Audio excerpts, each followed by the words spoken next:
Skip the Nerd Show, and today we're talking about Evil Dead. This is probably my favorite horror franchise of all the horror franchises. I decided, why don't I make a video about it? And here I am. So, what about Evil Dead, though? I've seen these movies a gazillion times. I'm like, what should I do? What's something new that somebody hasn't talked about when it comes to Evil Dead? And I don't know, nobody's talked about this, but I want to talk about it today because I've been thinking about it a lot. The gender dynamics of Evil Dead. Now you're probably like, what do you mean the gender dynamics of Evil Dead? If you think about it, these movies that were made started out in they started shooting in the 70s, came out in the early 80s, and you know, obviously in those times, the things we discuss when it comes to like gender and like also gender dynamics, like who can do what, women, men, all this jazz, I think is very interesting. And the idea of, so like, of all the horror franchises, you usually have final girls, but Ash is one of very few final boys. I wanted to get into that a little bit, but we're going to go through all the Evil Dead movies. Evil Dead 1. It opens, obviously, with 5 teenagers going to a cabin in the woods. Classic setup. This is what I wanted to get into, and I hope you guys understand that this is a spoiler video. This is full spoilers on all Evil Dead movies. You're definitely going to want to watch them. But this is also just a different idea, so I think it should be fine. Anyway, 5 teenagers, cabin in the woods. In the opening scene when they're driving to the cabin, you notice this. Scotty's driving the car. Ash is in the back seat. Linda, Ash's girlfriend, is in the middle between him and his sister, who's on the other back seat. And in the front seat is Shelley, who is Scotty's girlfriend. So what we're seeing here is 2 couples and a sister. And even though it hasn't been explicitly established yet, what maybe like, why is it that 2 couples, like, I think you just naturally understand there's a 5th wheel here, and it's that sister. So they go to the cabin. Scotty's more like a manly man, man's man. And he's kind of, when Cheryl, the sister, when Cheryl says something when the cellar door opens up, she says something like, "Is someone down there? Or is there something down there?" And Scotty just sort of laughs like, "There's something down there." Like treats her like a little dummy, which is messed up. Also, when Ash gives Linda her necklace, he was like, "I wanted to give this to you earlier, but because of circumstances, I just couldn't." It's very little, but it does make me think. I always wondered, why is Cheryl there? Why is Cheryl there without the boyfriend, or without anybody going with her? And what was the plan before? I wonder if, like, maybe she did have a boyfriend, but something like happened with him right before this trip, or maybe she was supposed to be doing something else, but she tagged along, and Ash just was like, "Okay, fine, I guess so." And maybe Sky wasn't so happy about it. I don't know. These are things I'm just putting into it. But the reason I was thinking about that is just like, I think there's just something about how Ash wanted to give the necklace to Linda sooner, but then he said, "I couldn't because of circumstances," and we just see that Cheryl's there. I just expect that Cheryl was not a planned asset in this whole thing, and I think part of that is highlighted in this. When Cheryl is by herself, she's drawn a picture of the evil book. It's almost like, at first you suspect, since she's alone, and she's like, kind of the person they maybe don't wish was there, she might be the final girl. You almost think that. But it doesn't turn out the case. Turns out she gets... So I didn't want to mention this, but I have to because I think it is also interesting. She gets assaulted by a tree. And the thing is, obviously, the idea of, sexual assault stuff in general against women, that's something that's painted. Also, I think the idea that it's interesting that it was by a tree and not by a person. And when the evil is sort of stalking the people at first, it runs past Scotty and Shelley having either just got done having sex or starting to. I can't remember. And then it goes in as with Cheryl and implants her with evil. I just think there's an interesting idea about like, yeah, the sexual assault stuff, but also the I also was looking at the beginning of the movie of what if Scotty knew? And it sort of changes later because Scotty at a certain point is just like, oh man, this is all effed. I don't want to do this anymore.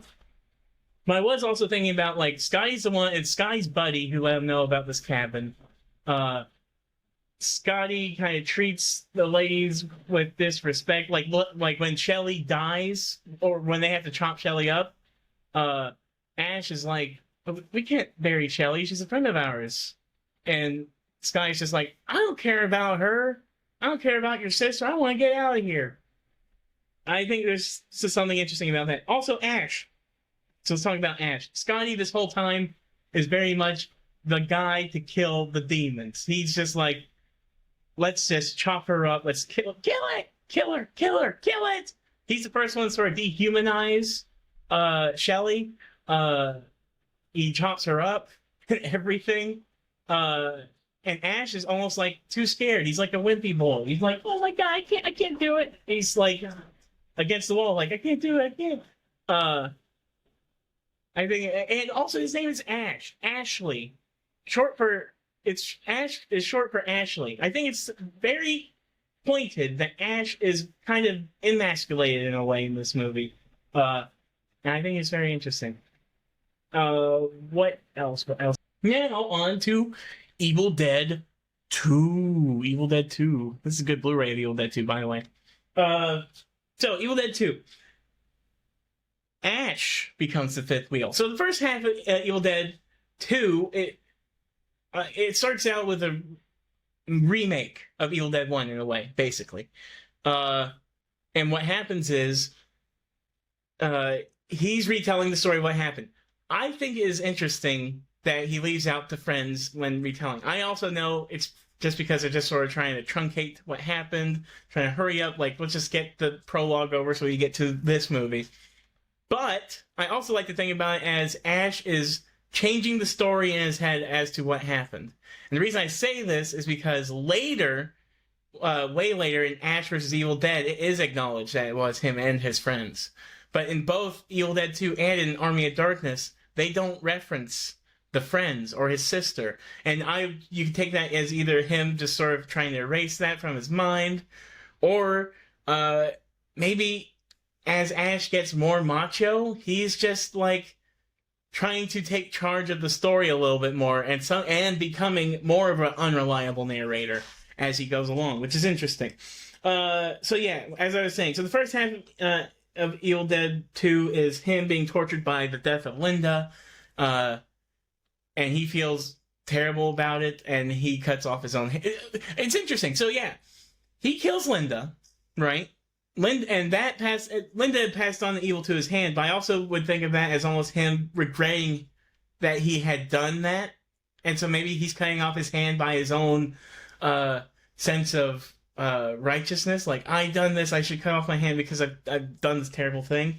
That's something you think of. And then Nobi's daughter and her boyfriend, presumably, we don't know, they come over to Nobi's cabin with Bobby Joe and that guy, I can't remember his name, but he's like a hillbilly type guy. And Bobby Joe's like a tough woman. I think it's interesting how these sets of four, or these two couples, are very different from Ash and his friends when they came to the cabin. Like, even though Bobby Joe is with this tough-looking hillbilly type guy, she definitely wears the pants. She's like the boss of their relationship. And Nobi's daughter with her boyfriend, or whoever he is, we don't even know. He does look a little clean, a little more, like, I don't know. Obviously way more clean than Bobby Joe's guy. And I think there's something interesting about that. And obviously Nobi's daughter is the one who, she's the rich girl. She has all the tools and the knowledge about all the evil. And he's sort of tagging along. if they are in a relationship, he's definitely not wearing the pants either, which is interesting. So then you go to Ash, who becomes the fifth wheel when they come over to the cabin, and they suspect that he killed Nobi's daughter's parents, which Nobi and his wife, which is interesting. I also think it's interesting that Nobi killed his wife, because he says in the tape recording that he did, and yeah, we know that evil exists, but the way it's interesting that we don't know everything that went down and how that all happened. We don't know if it was so black and white, like she tried to kill him. We don't know. We do, but we don't. I also love how Nobi just sort of pops through like a ghost. It's very funny and fun. Let's see. Yep. Also, Ash keeps being tempted by the evil, and every time he's trying to like, in Evil Dead 2, there's not a tree rape necessarily, but Bobby Joe does get dragged away by a bunch of branches, and they do penetrate her in a bunch of ways, but like through her skin and her face and her body, like everywhere, as opposed to just naughty bits. So I do think there is something about the evil and misogyny in here, and I think Ash almost being compelled by the evil could be him almost being compelled by misogyny. Is that we want to use that? We can have that. But also I think it's interesting because so after he gets brought back from being possessed by looking at the necklace, he then starts to be like, "Are you listening to me? I'm all right."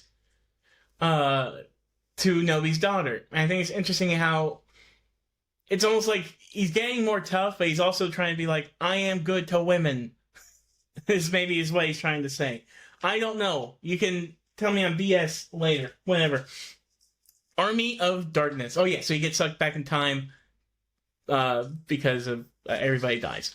Okay. Army of Darkness. Ash is in the effing Middle Ages. Okay. He treats... So, okay. He's brought in as a prisoner.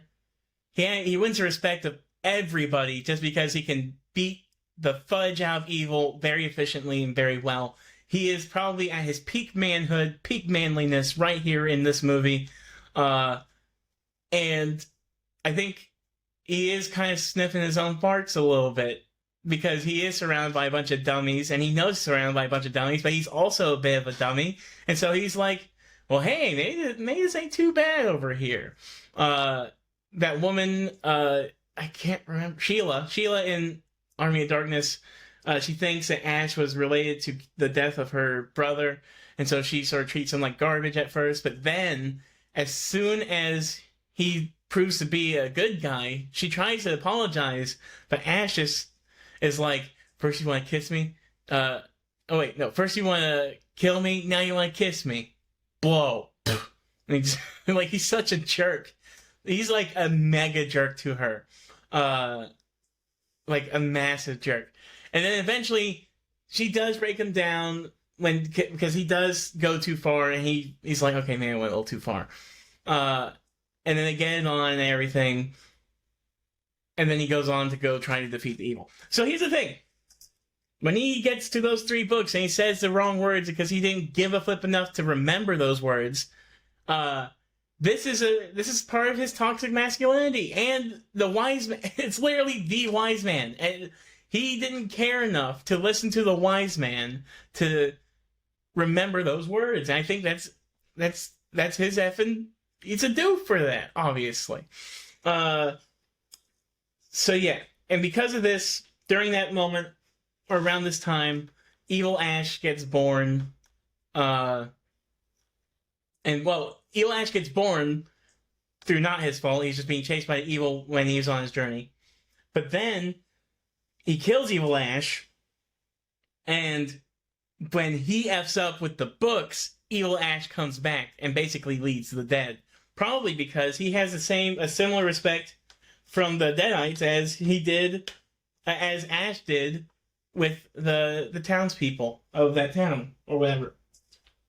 So yes, Anyway, uh, but as soon as he splits from uh Evil Ash, or as soon as Evil Ash is born or reborn, that's when Ash starts to be like, "Oh, I effed up," and even though I know I effed up, I gotta go, and I really want to go. But he knows he effed up, and he feels very bad about it. This is so he starts to pull back some of his brash, bravado, masculinity stuff because he know he done effed up.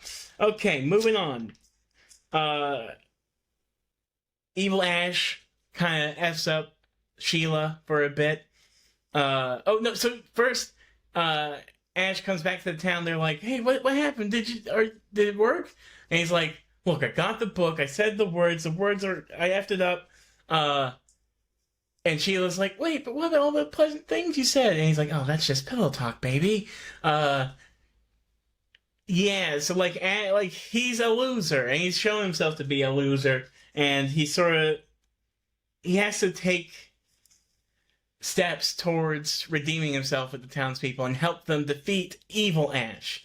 And Evil Ash is obviously like the manifestation of his ultimate stupidity, his ultimate toxic masculinity. I think it's a fun idea. Okay. So I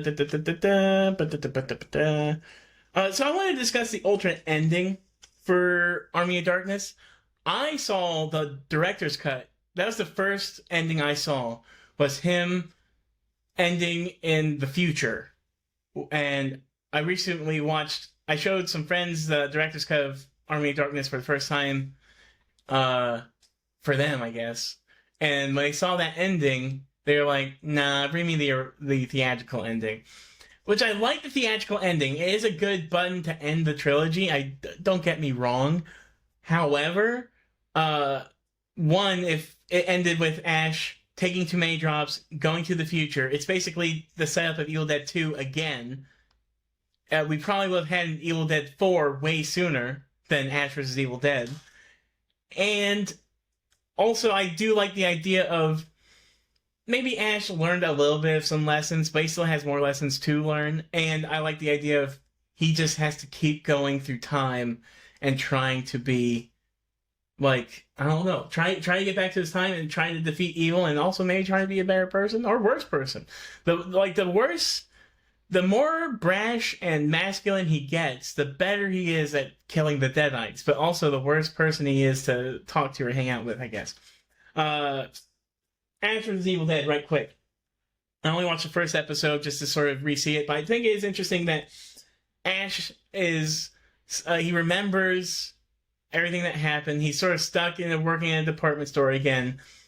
I kind of look at it as maybe he remembers how he was when Army of Darkness ended, and this is me acknowledging the theatrical ending of Army of Darkness, but he remembers it, and maybe he kind of misses it when he remembers just smoking and saying the words in the evil book to impress a woman. But I genuinely think that maybe he's just looking at his life, how he lives in the trailer, he works at a department store, and he's like 50 or 60 something.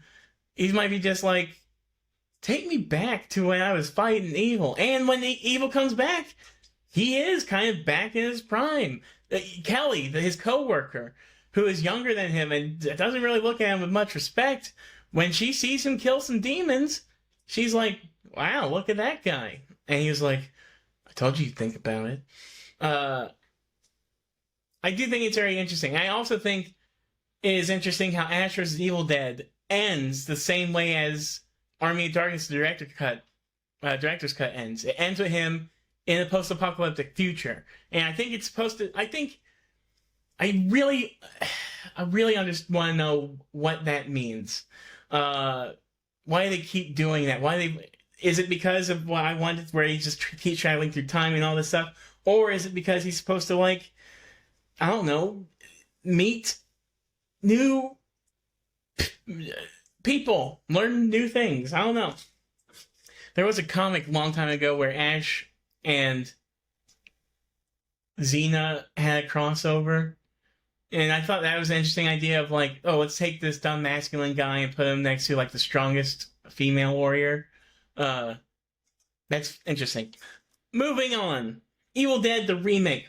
There's not much to say about Evil Dead the Remake. But Evil Dead the Remake, it's basically a straightforward story where these group of friends, instead of it being a getaway, they are all taking their drug addicted heroin addict friend to a cabin to try to help detox her for a week or so, or a weekend, I don't know. And to sort of help her through the process and intervene a little bit and whatnot. It's a straightforward story, like I was saying.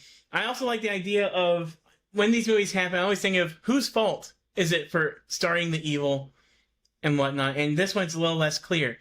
While yes, there is Eric, the dumb history teacher who's just like too curious for his own effing good in the movie, and he also gets punished the worst for that. Yes, he read from the book. Yes, he was being dumb and could not take 1,000 signs.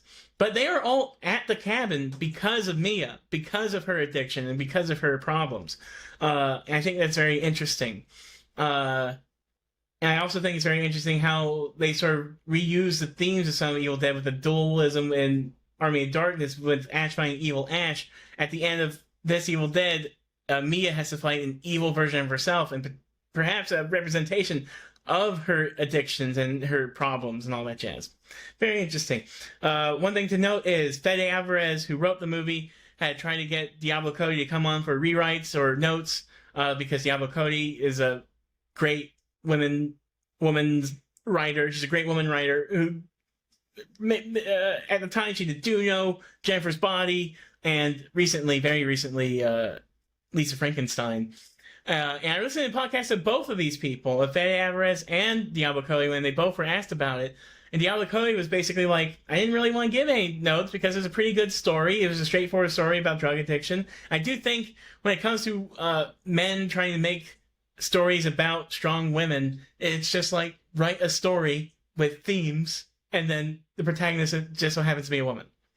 Sometimes that's all you need to do. And I think that's basically what she came to when she didn't do much on it. Anyway, Evil Dead Rise, my last note. Evil Dead Rise is very interesting. It's the newest Evil Dead. This one is very securely about motherhood and what it means to be a mother and all that jazz. And like the pros and cons of being a mother. And if you look at this, so it follows sort of like the aunt of this family, and she's like a road technician for a rock group or whatever, and she finds out that she's pregnant. And she just sort of goes to visit her sister and her kids to reground herself a little bit about that and maybe tell her and sort of get advice.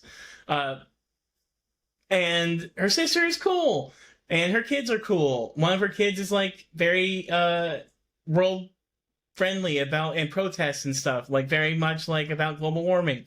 Another kid, her son is a DJ and likes to play with music and stuff. And the little girl, the first thing you see her doing is cutting off the head of a doll. They're weird kids, but they're good kids, presumably. And the aunt is like, she's coming to her older sister to sort of be like, I need help. I need advice.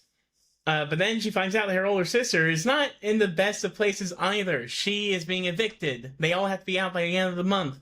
Her husband just left. And everything is sort of on fire. And what I like about this is you have the aunt who is pregnant, expecting, kind of coming to her sister, looking for solace, looking for reassurance. Meanwhile, her sister, everything is falling apart, but she is still kind of keeping it together in the best way she could until she is possessed by the evil. And then when she is possessed by the evil, that's when she begins to sort of lay out these things that maybe you suspect some others think, but they never ever get the chance to say. And even if they did, like, I think both things are true. Like these, like all these titty sucking parasites, like she said in the movie. But I also think the love is there, and she does care for the kids. It's like she doesn't hate the kids. I don't think a lot of mothers do hate their kids. But I do think there is like, oh my god, these effing dumb idiot children don't understand how much they're taking from me. I think there's something interesting about that. The lead, the aunt in the movie, she is a tech not a groupie. She says that twice in the movie. First to her sister, because her sister is like, what, you're just going to be a groupie? And she's like, I'm not a groupie. But I do think it is interesting that we don't know who the father is. We just know that she's pregnant, and she got pregnant on the road. But I do think it would be funny or ironic if she was low-key pregnant by somebody who was a player in the band. No judgment. I just think it would be funny. But yeah. What else? Is there anything else? No, I did. I think I went through. But yes, that was Evil Dead Rise, Evil Dead Army of Darkness, Evil Dead 2, Evil Dead, Ash vs. Evil Dead. Bye, Don. Like, comment, subscribe. Thank you. Goodbye.